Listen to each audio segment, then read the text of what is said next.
ఏడు కొండల వైపు అడుగులు వేసా, ఏ నమ్మకమో నన్ను నడిపే శ్వాసగా, చెప్పలేని బాధలతో మౌనంగా వచ్చా,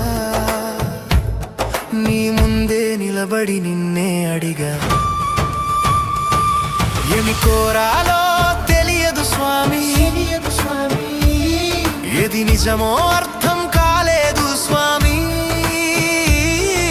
చేతులు జోడించి నిలబడ్డ వేళ నా కన్నీళ్ళే నా మాటలయ్యే వేళ. గోవింద గోవింద నీ చూపే నా ఆశల దారి వెంకటేశ.